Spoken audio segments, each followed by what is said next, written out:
Olha, no finalzinho de 1807, a coisa estava feia em Lisboa. Caos total, as tropas de Napoleão batendo na porta. E aí, no meio desse desespero todo, acontece uma das fugas mais malucas e importantes da história. A família real portuguesa simplesmente fez as malas e cruzou o Atlântico. O que ninguém imaginava na época é que nessa tentativa de salvar a própria coroa, eles estavam, sem querer, plantando a semente de uma nação inteira, uma nação gigantesca. E é aqui que a história fica realmente interessante, né? A gente tem um rei, Dom João VI, que muitas vezes é pintado como uma figura meio cômica, indecisa, e é justamente ele que, quase que por acidente, realiza algo monumental. Então, como é que um rei tão medroso acabou construindo um dos maiores países do mundo? Vamos mergulhar nessa história para entender esse acidente histórico. Para a gente ter uma noção do tamanho da transformação, primeiro a gente precisa dar um passo atrás e ver o cenário da época. Como é que eram as coisas antes de toda essa confusão? No comecinho do século XIX, tanto Portugal quanto o Brasil estavam, digamos, parados no tempo, mas cada um por um motivo bem diferente. Pensa assim, de um lado a gente tinha Portugal, um império que já viu dias melhores, super conservador e vivendo basicamente do que tirava do Brasil. Do outro lado do oceano, o Brasil, uma colônia imensa, mas que era mantida de propósito na ignorância, sabe? Era proibido ter imprensa, universidade, qualquer tipo de indústria. O Brasil era, na prática, um gigante adormecido e muito bem acorrentado. E quando a gente fala em ignorância, não é força de expressão, não. Os números são de cair o queixo. Olha só, mesmo 10 anos depois da chegada da corte, a taxa de alfabetização dos homens livres em São Paulo era de míseros 2,5%. Isso mesmo. 2,5%. Dá para ter uma ideia do abandono, né? A colônia era mantida no escuro, literalmente. E esse atraso todo se refletia no dia a dia das pessoas, claro. Imagina só, não tinha médico formado. Quem fazia cirurgia era o barbeiro. A comunicação era péssima. Uma notícia importante, tipo a morte de um rei, levava mais de 3 meses para chegar em São Paulo. E o medo de qualquer conhecimento que viesse de fora era tão grande que até cientistas estrangeiros eram tratados como espiões. Era um isolamento total e de propósito. E aí, de repente, tudo muda. Depois daquela viagem terrível de quase 3 meses, fugindo de Napoleão, enfrentando tempestade, doença, a corte inteira chega. 15 mil membros da corte portuguesa desembarcando de uma vez no Rio de Janeiro. Uma cidade que não tinha a menor estrutura para receber essa gente toda. O resultado? Um verdadeiro choque de mundos, um caos completo. E o que essa nobreza europeia encontrou aqui foi, bem, não era exatamente Paris. O Rio era uma cidade rústica. Tem até o relato de uma viajante inglesa, a Maria Graham, que descreveu as casas como sujas, com estábulos no térreo.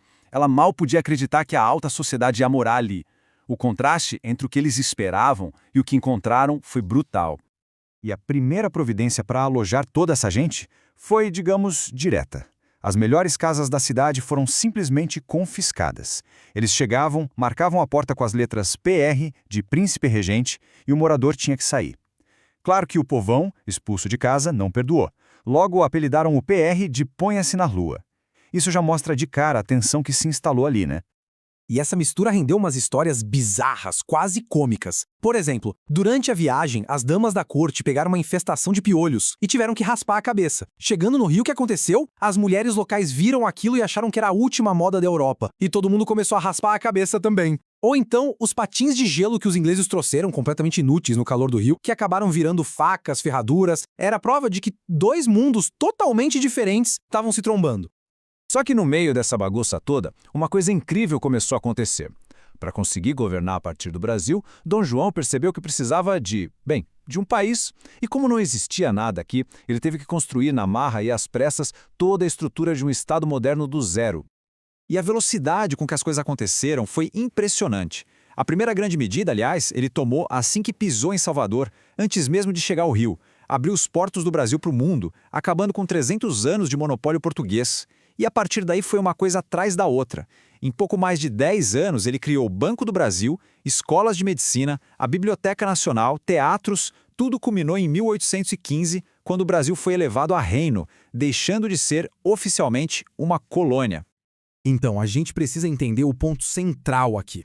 O que aconteceu não foi só uma mudança de endereço. Foi um verdadeiro transplante. A corte não trouxe só pessoas, ela trouxe o Estado inteiro, a cabeça do Império Português, com toda a sua burocracia, seu tesouro, sua cultura, tudo isso foi transplantado para o corpo da colônia. É uma coisa única. Nunca tinha acontecido antes na história e nunca mais aconteceu.